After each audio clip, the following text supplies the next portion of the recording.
to the main hall.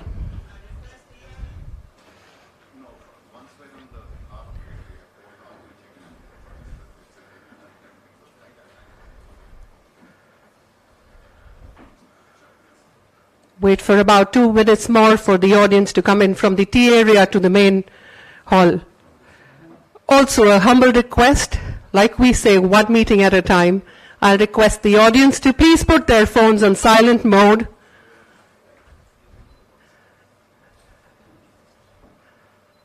A humble request to please put your mobile phones on silent mode.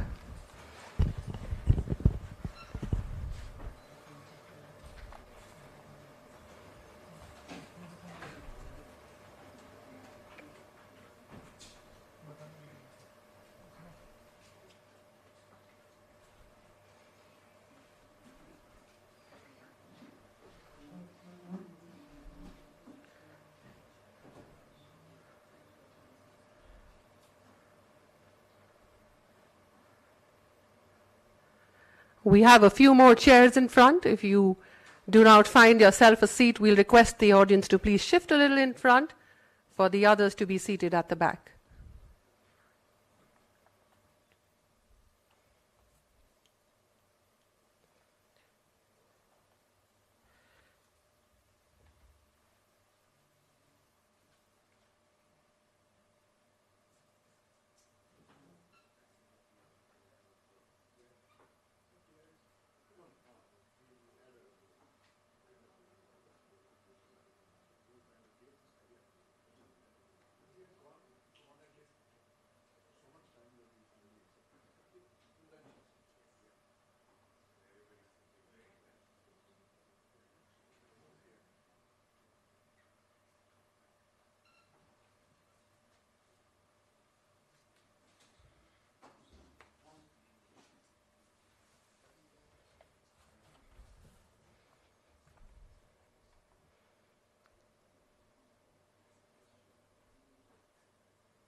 Well, I'm just waiting for the men behind to give me a green signal, sir. Yeah. I think it should be the lady giving the green signal everywhere, from home to office, but I think for the first time I'll let them have that pleasure to.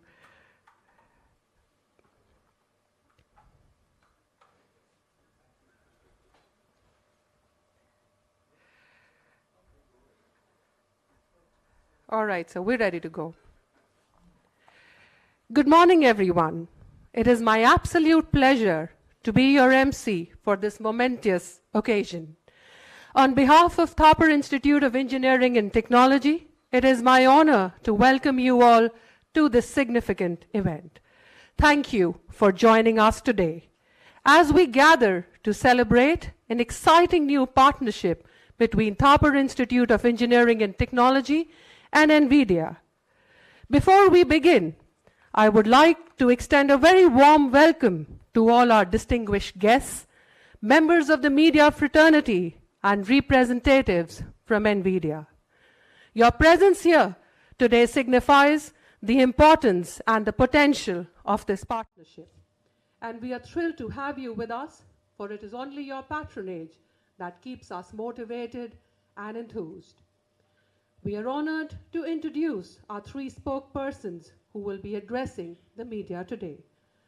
Mr. Rajiv Ranjan Vadera, Chairman of the Board of Governors of Thapar Institute of Engineering and Technology, and Chairman and Executive Director of Built Graphic Paper Products Limited. With over 50 years of experience in the paper and other industries, Mr. Vadera has been instrumental in transforming Thapar University into a premier higher education institution in India. May we have you on stage, sir.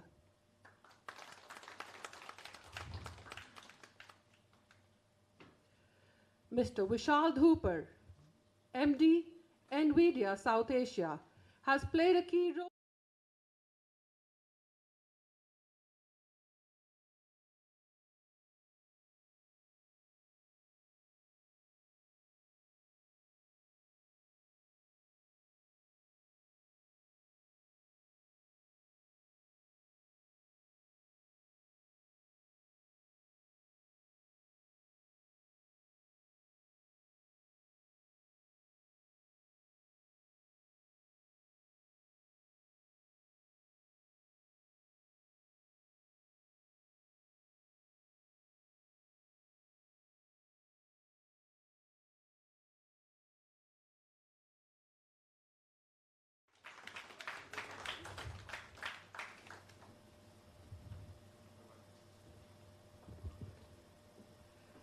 Professor Padma Kumar Nair, Director of Thapar Institute of Engineering and Technology and Dean of Thapar School of Liberal Arts and Sciences.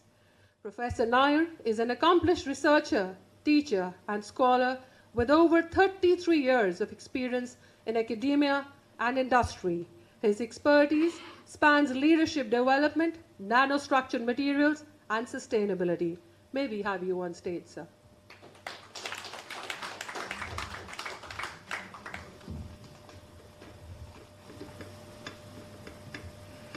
Thank you for being with us. This partnership between Thapar Institute of Engineering and Technology and NVIDIA is a union of two visionary institutions dedicated to pushing the boundaries of technology and education.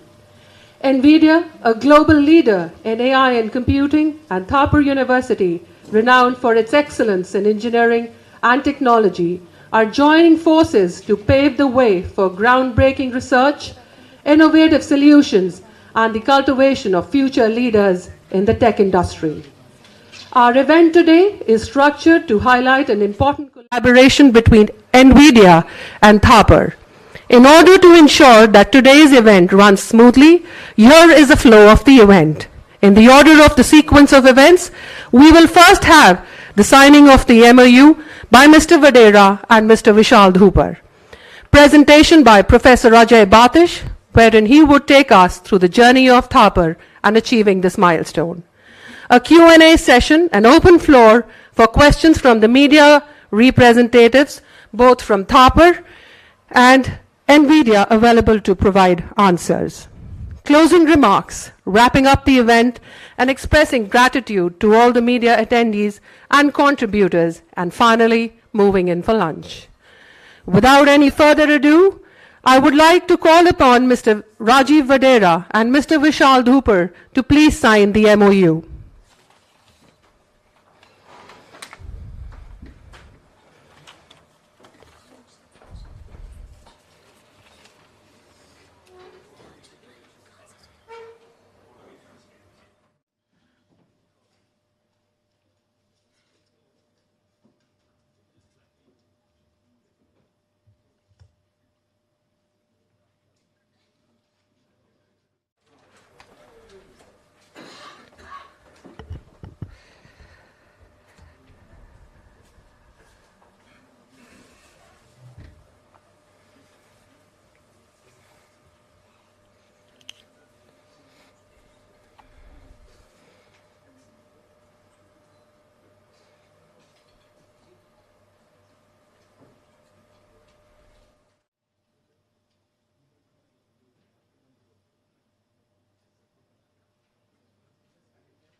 Ladies and gentlemen, let's give a round of applause to celebrate this momentous occasion and the signing of the Memorandum of Understanding between Thapar Institute of Engineering and Technology and NVIDIA.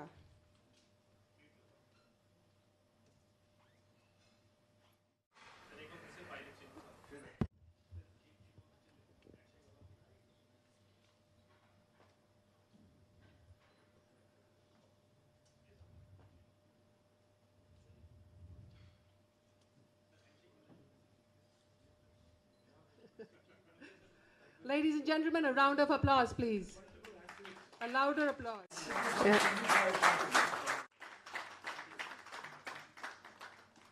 This partnership signifies a new chapter of innovation and collaboration, and your enthusiastic support is truly appreciated. Thank you. I would now like to call upon Professor Ajay Batish. It is my pleasure to introduce Professor Ajay Batish, who is currently the Deputy Director and Professor of Mechanical Engineering at Thapar University, Patiala. Professor Batish is leading a major modernization program at Thapar to introduce outcome-based, project-led, and research-inspired and experiential learning pedagogy. Additionally, he is spearheading the accreditation of various programs at the university. Professor Batish has a rich history with Thapar University. His extensive experience and dedication make him a key figure in the university's ongoing efforts to innovate and excel in engineering education. May we now have with us Professor Ajay Batish. Thank you, sir.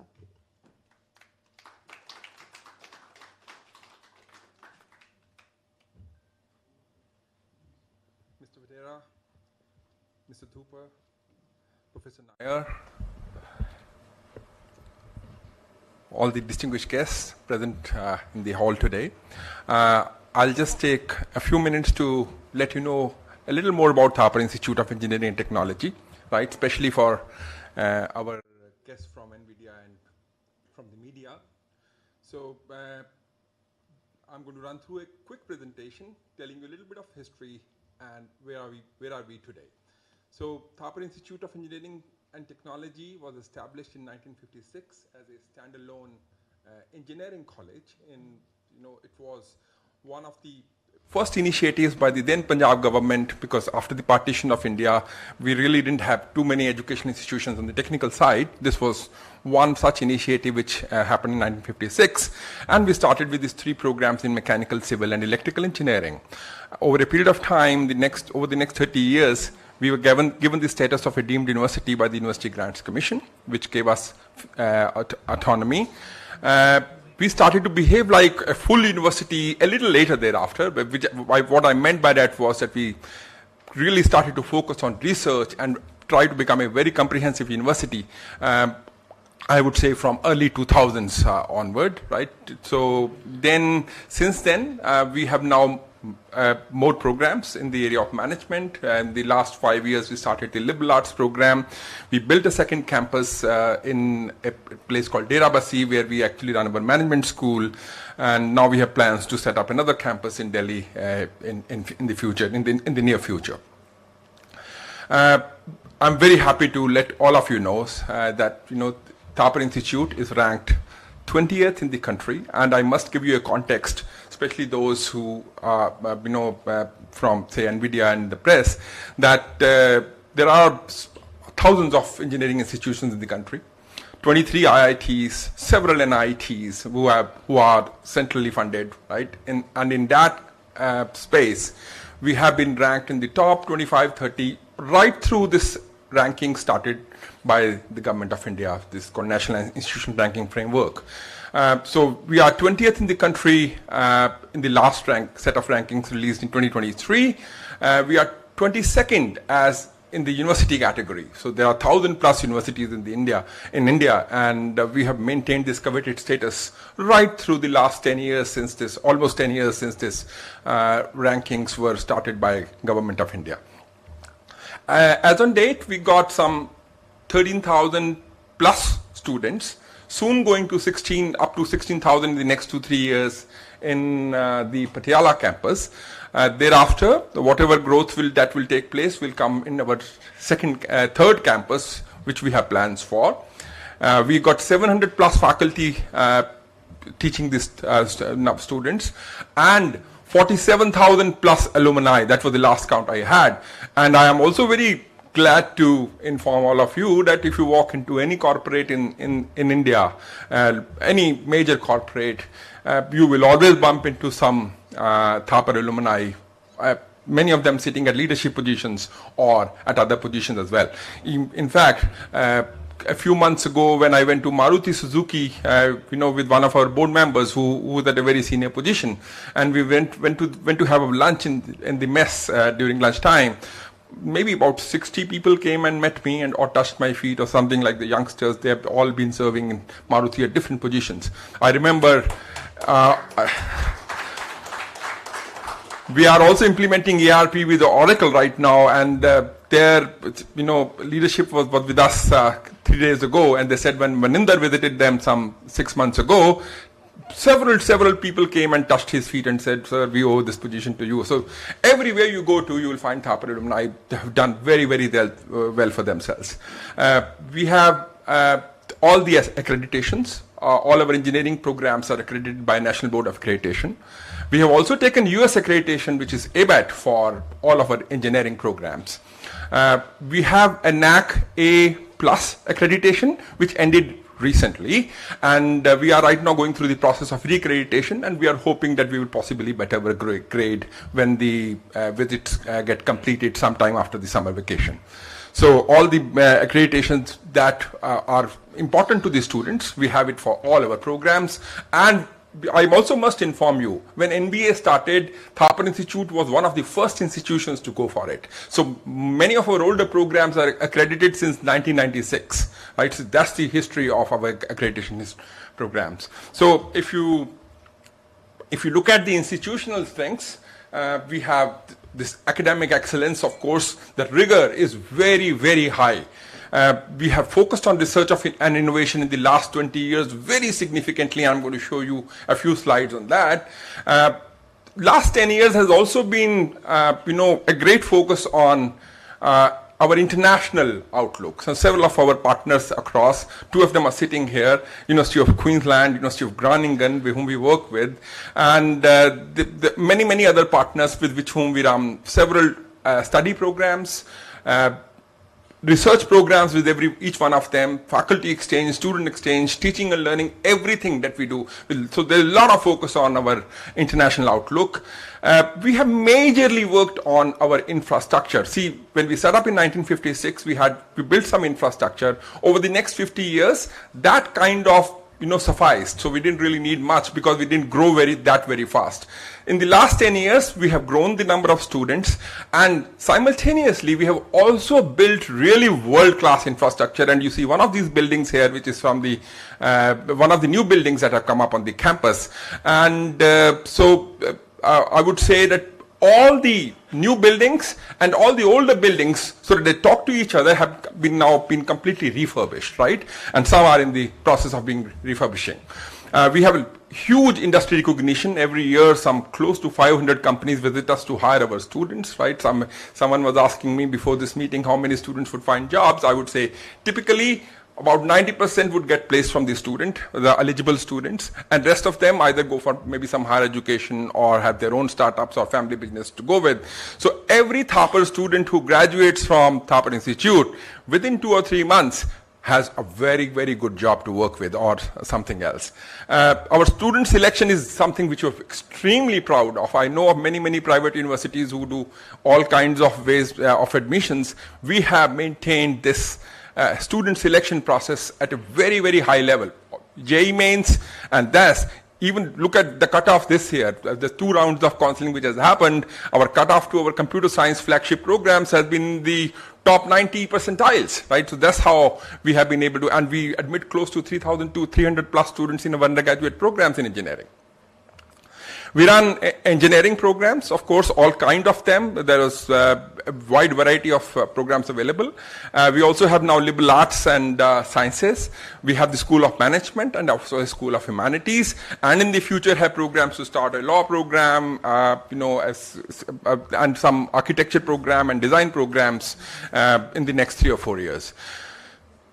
2014 or 15, like 10 years ago, we taught in a particular way, which was, of course, very well received by the students. The rigor was extremely high, but it was textbookish and also very content-driven.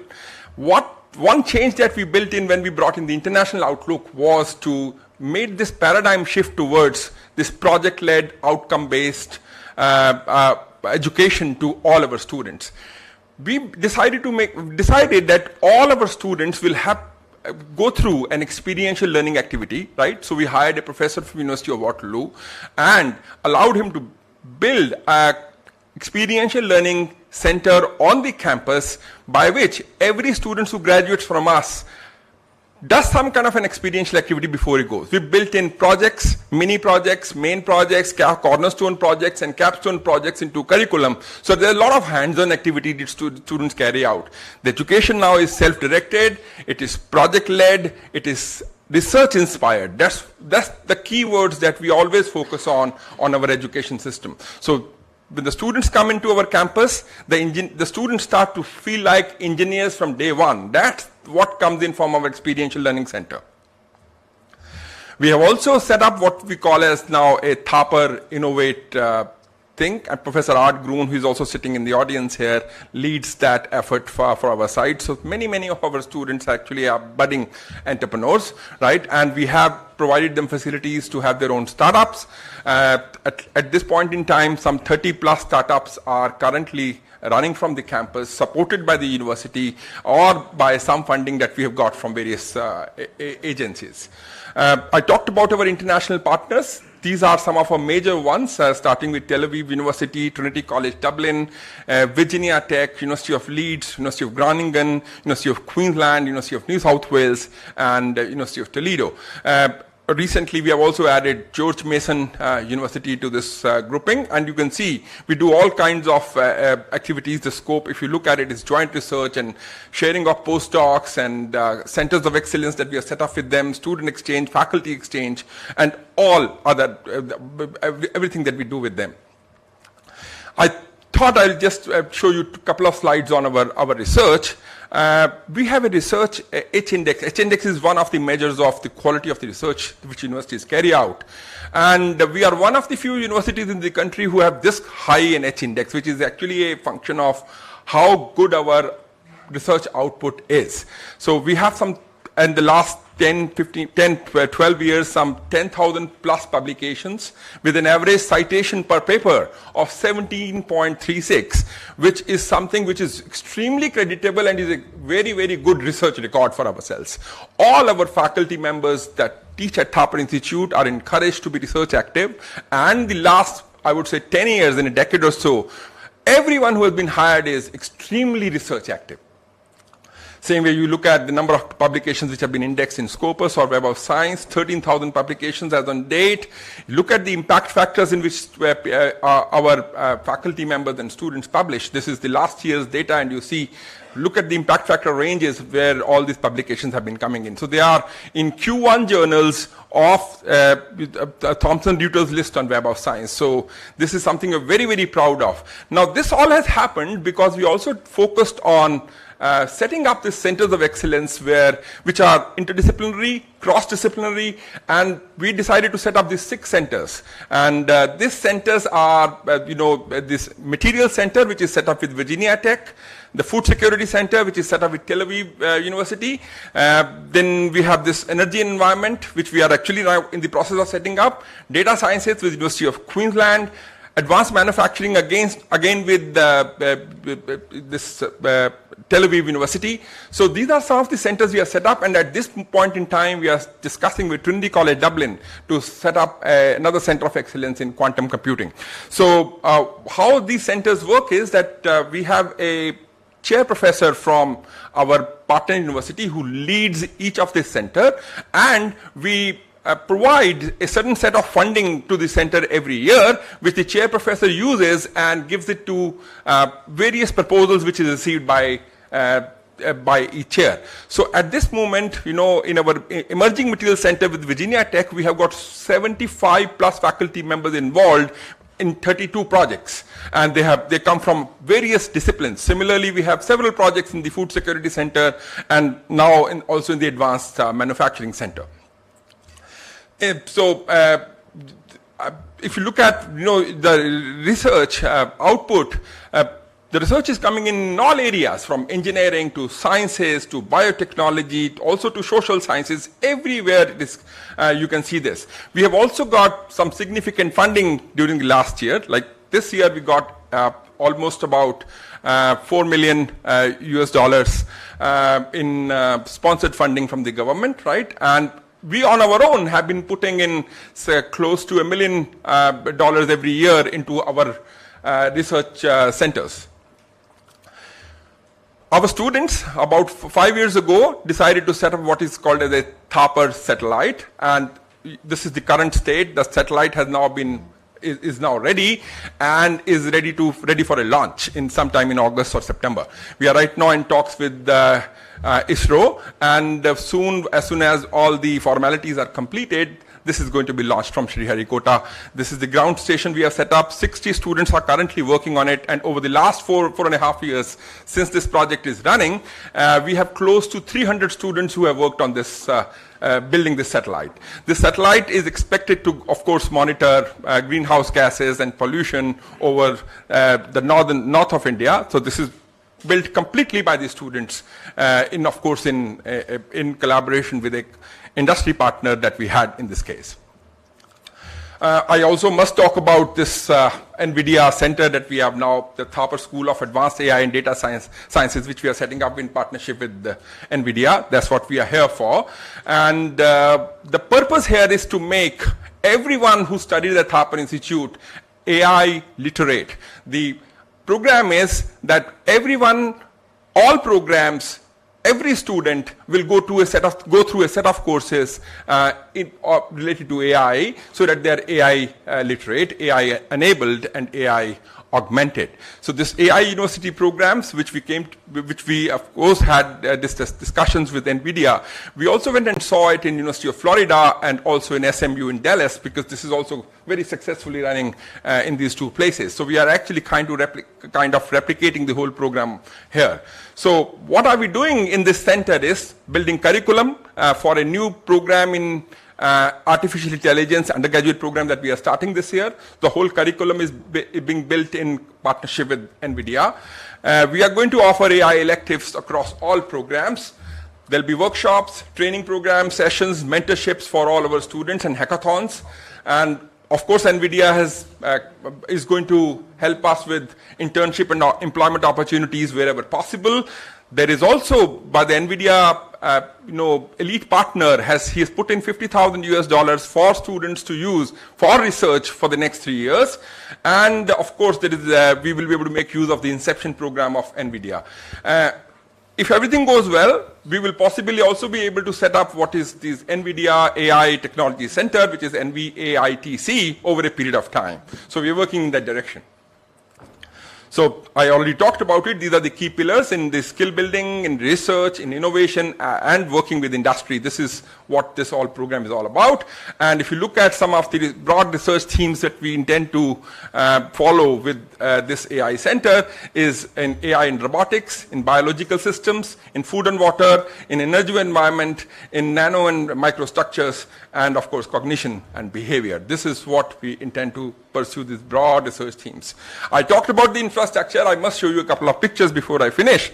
Right? This is what we have built in the last few years. This is one of the student residences on Thapar Institute campus. So some of these buildings have got the best architectural awards from the top European magazines and institutions. This is one of the boys' residences. Another one, this is our library, which has been rated as one of the best libraries. I bet on this, that at least in Asia, it is the best library right now. Amongst the top libraries in the world, this is in the top 20, right? I possibly at number 7. This is another view of the library. This is our liberal arts and sciences school, which we have built recently. Another view of the student residences. I talked about this 26 stunning magazines which have been rated by Architectural Design magazine. So we are also on the cover page of that. Thank you very much. So this is a little bit about Thapar Institute. Thank you.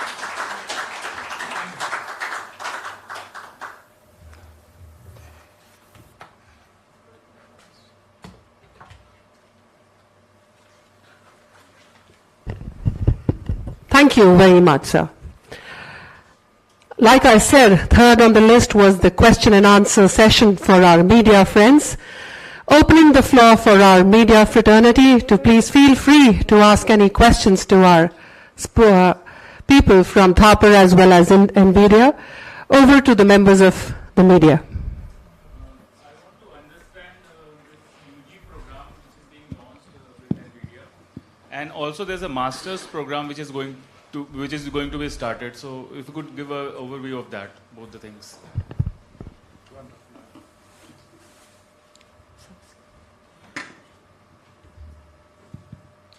We are starting an undergraduate program, a BE in AI and machine learning. We are starting with 120 students. We have already gotten approval from AICTE, and we develop the curriculum with close coordination with NVIDIA. The goal is to train the manpower of the future. So they will have rigorous training in basic foundational topics of mathematics and computer science, and advanced topics of AI for the future. So it is starting from this year only? Yes. And it is an in-campus program? Yes. Nothing like offline? Yes. मेरा सवाल शांति से है. Hello. Good morning. How will this partnership benefits for the students? Benefit the students? Yes.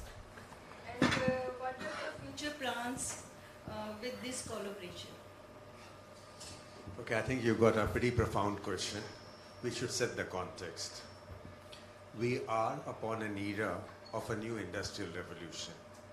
If you really look at it, in the last 15 years, a brand new category has got formed, which was not even in talks, existence, imagination. And we are upon intelligence era. And there are two simultaneous things that are taking place as we talk. Very seldom when new transformations come, two extrapolations take place simultaneously. Right now we are going through that. The first one is a change of a computing architecture. Now, between his age and my age, there was an architecture that came into play. He worked on it, I didn't work on it. It was called the IBM 360. The IBM 360 architecture, for the very first time, introduced a CPU. It had I/O, virtual memory. Very importantly, it abstracted the software layer. And by virtue of that, with every succession of architecture, you could maintain the compatibility of the software. And that computing architecture was called the general purpose compute. From 1964 all the way down today, it's the same architecture which has been used in mainframes, mini computers, client servers, PCs, even your smartphone, the one which you are using to photograph. And yet, it has lived its life. With the emergence of an era, it is handing over that baton to a new architecture called accelerated compute. So what we have done for 70 years, we now need to learn over a period of time, how do you take advantage of the accelerated compute? Accelerated compute is a combination of multiple processors, and more importantly, in the era of AI, the GPU is its tool. The picture that you see at the backdrop is how this computing looks like. And therefore, the first reason to understand for the humanity is the tool of computing, the tool of intelligence, which is the GPU computing, or also known as accelerated computing. The second change is the way we use information. Today, the information has always been stored. We retrieve it based on our needs. We've come to an era where we don't need to only retrieve, but we also get help to generate the information. You've all seen that today, if you were to give certain prompts, you can actually have a brand new information. It could be text, it could be video, it could be images. What you need to really understand that it's not restricted only to these areas, but everything that has a structure, which has a meaning. It could be biology, it could be physics, it could be climate, it could be healthcare. And that's the power of the new industrial era, understanding the meaning around us of the universe. and that whole universe can be spoken in yours and my language. You started the question in Hindi, you asked me a question in English. Whichever way you ask, the computer can now understand your language. You don't need to learn the computer language, which is the languages on which we used to instruct the computer, but your intent can be understood in every language, and more importantly, you can talk to the computer in your own language, in your own question and answers, and what you're right now doing prompting, it's also going to take actions. So two changes: computer, the architecture, and the way you deal with computing. And that's why it is so critical to collaborate, understand, and what Dr. Nair really said, that the entire fraternity needs to get literate on AI, and more importantly, make it your friend, and more importantly, make yourselves productive. Sorry, a longish answer to your deep question. Hello.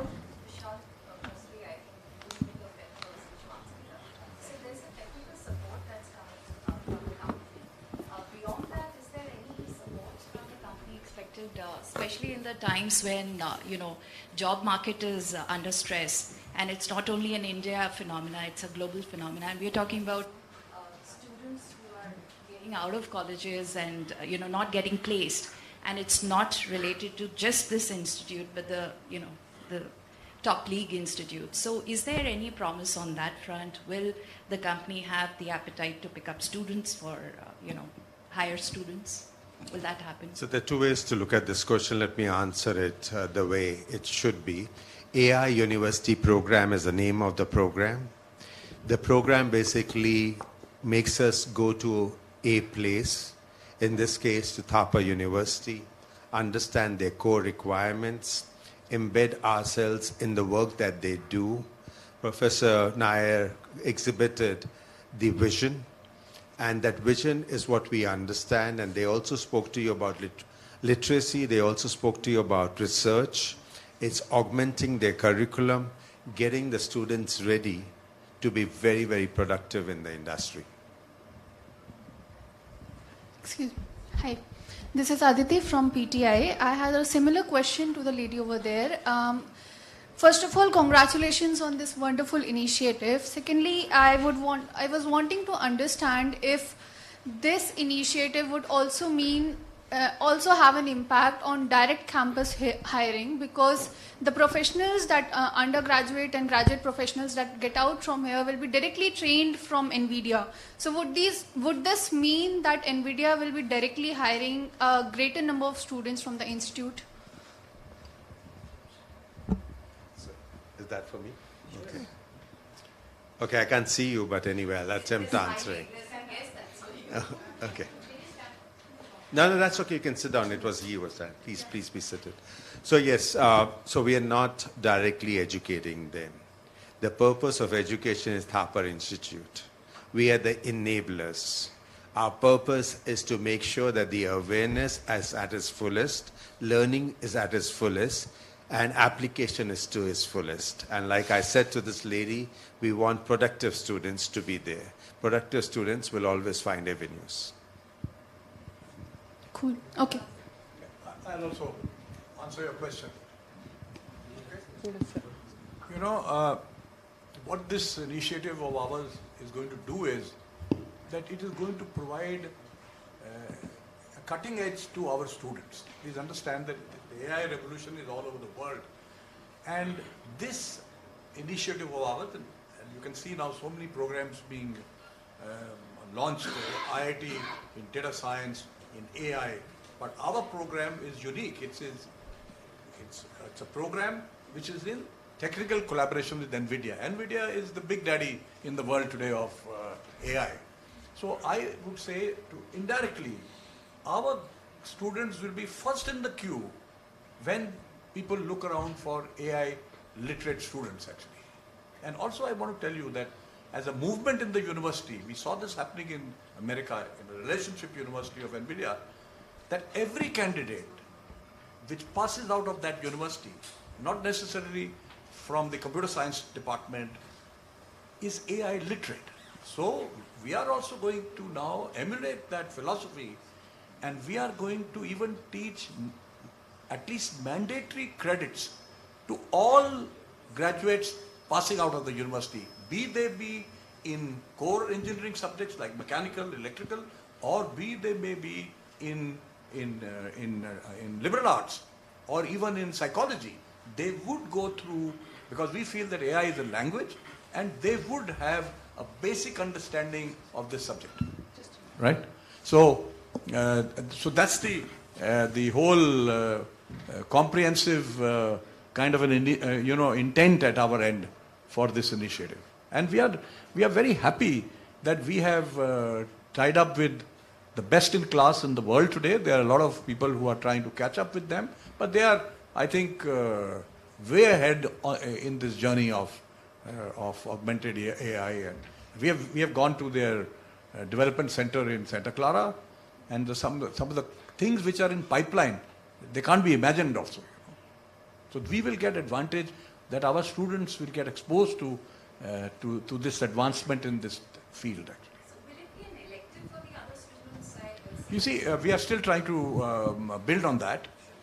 We are in, of course, all this, one more question. The master's program also would be curated with the help of NVIDIA. But this micro-credentials, we will learn from them, but we are also in touch with some specialists outside who, all of us went to University of Florida in Gainesville. They hired 120 academics to basically impart this minimum mandatory AI knowledge to all their students. It's about 50,000 students university. But we have let's say in Thapar University, there would be core 35 academics who teach AI, okay? Because we offer it as an elective. But now we have about 13,000 students. These 30 academics cannot teach 30,000 students. So we are in the process of designing a program, which will be, of course, not so focused as a BTech or an MTech in AI. So we are grappling with partly online, partly offline, because parallelly we will train our academics so that we can go all or majority offline in this program. So this will be what we call micro-credential. Just to give you an example, our students get their core degree, let's say in mechanical engineering, Bachelor of Engineering, but they will also get a certification that they are AI literate. So our slogan is AI literate graduate out of Thapar University.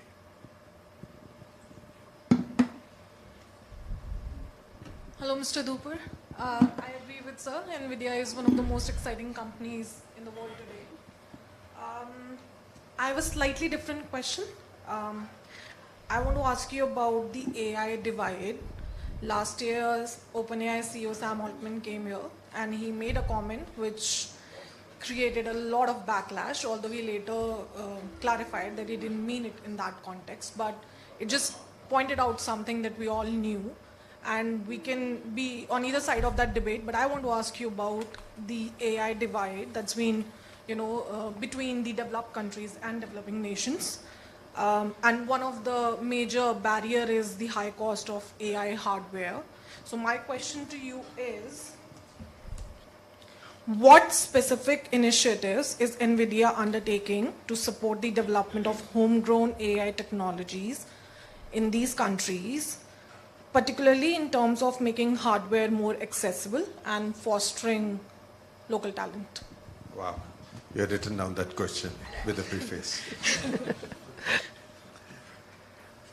Okay, so AI is upon us, and the way I want you to think about it is an industrial revolution. 250 years back, you brought water, you lit it on fire, steam came out, multiple industries got formed. In this era, you take your and my digital experience, what we call data, we translate that into a token. The token gets into a compute, which is the combustion engine, and out comes a floating point. In the previous one, atom came in, electron went out, and this electron will come out, and intelligence will be upon us. What we need to do is how to produce intelligence. And the first step towards anything is to build an infrastructure. And infrastructure, like I said in my previous reply, is transformed. It has transformed from the way we used to architect. It's different. Where we used to store, which used to be called the data centers, it has transformed. It's called the AI factories. The data center designs used to be different. AI factories are totally different. At the end of the day, everybody understands that the total cost of ownership has to be the lowest. And true to the new change that is taking place, we are moving towards literally zero intelligence cost. And the way it gets done, as you've seen, that if you can basically produce tokens after tokens, there's a price attached to it. Now I know that you want to very quickly ask questions. Explain me how. So there's a computing architecture that existed for 70 years.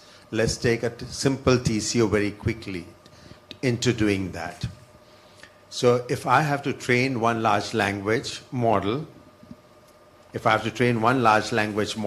take you 1,000 nodes if I have to train, and it'll consume 11 gigawatts per hour of electricity.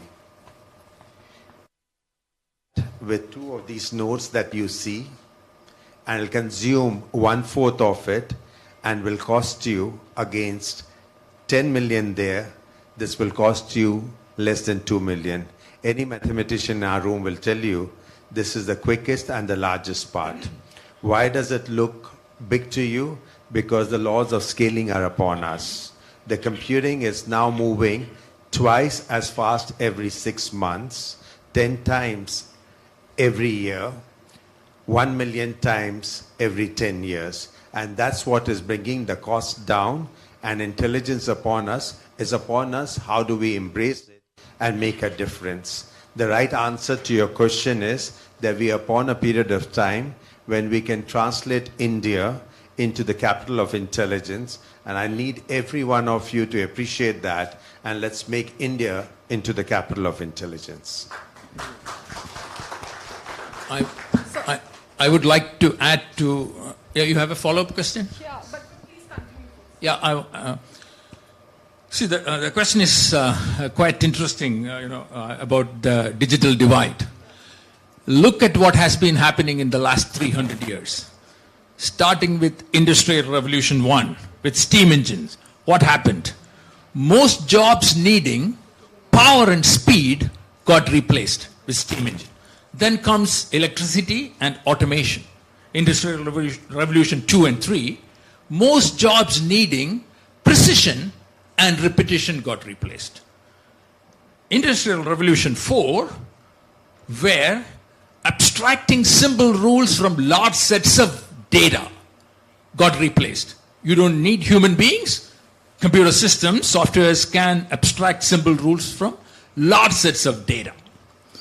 That has been propelled by Internet of Things and the smart watches, and billions of data points are generated every minute, and smart algorithms can do that.